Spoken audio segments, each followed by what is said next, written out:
Hi friends, அஸ்ஸலாமு அலைக்கும். எல்லோரும் நல்லா இருக்கீங்களா? நாங்கள் ரொம்பவே நல்லாயிருக்கோம்.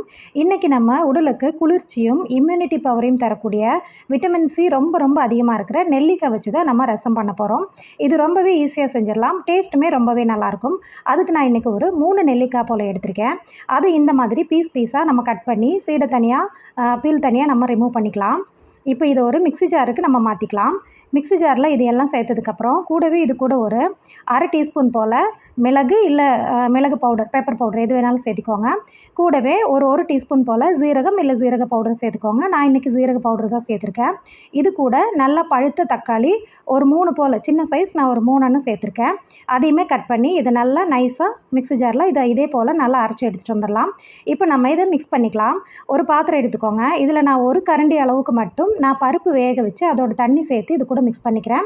ஒரே ஒரு கரண்டி அளவுக்கு தான் நான் பருப்பு சேர்த்துருக்கேன். போதும், அதுவே உங்களுக்கு கரெக்டாக இருக்கும். இந்த பருப்பு கூட நம்ம அரைச்சி வச்சுருக்கிற இந்த நெல்லிக்காய் பேஸ்ட்டையும் இது கூட நம்ம சேர்த்திக்கலாம். இது கூட இப்போ தேவையான அளவு தண்ணி நம்ம சேர்த்திக்கலாம். நம்ம சாம்பார் செய்யும்போது நீங்கள் இந்த ரசத்தையுமே ட்ரை பண்ணுங்கள். அப்போ தனியாக பருப்பு இதுக்காக வேக வைக்கணும் அப்படிங்கிற அந்த ஒரு அவசியம் இருக்காது. இப்போ ரசம் நமக்கு எந்த அளவுக்கு தேவையோ அந்த அளவுக்கு தண்ணி சேர்த்துக்கலாம். கூடவே உப்பும் சேர்த்துக்கோங்க. நம்ம இந்த ரசத்துக்கு புளி சேர்க்க தேவையில்லை. இந்த நெல்லிக்காய் ப்ளஸ் இந்த தக்காளியில் இருக்கிற புளிப்பே உங்களுக்கு கரெக்டாக இருக்கும். இப்போ உப்பு புளிப்பு செக் பண்ணிக்கோங்க. கூடவே ஃப்ரெஷ்ஷான கருவேப்பிலையும் ஒரு 2 பச்சை மிளகாயும் நான் சேர்த்துக்கிறேன். இப்போ நம்ம இதை தாளிச்சிடலாம். தாளிப்புக்கு நெய் இல்லை தேங்காய் எண்ணெய் இல்லை ஆயில் ஏதாவது ஒன்று சேர்த்துக்கோங்க. சேர்த்துட்டு கொஞ்சம் போல் கடுகு பொரியட்டும். ஒரு 2 காஞ்ச மிளகாய் கூடவே தட்டி வச்ச ஒரு 2 பல் பூண்டு அதையும் சேர்த்து நல்லா வதக்கி விடுங்க. இப்போ நம்ம கரைச்சி வச்சுருக்கிற இந்த ரசத்தை நம்ம இது கூட சேர்த்துக்கலாம். முக்கியமாக இந்த ரசம் கொதி வரக்கூடாது. கொதிச்சா உங்களுக்கு அதில் இருக்கிற அந்த விட்டமின் சியோட அந்த நன்மைகள் நமக்கு கிடைக்காது.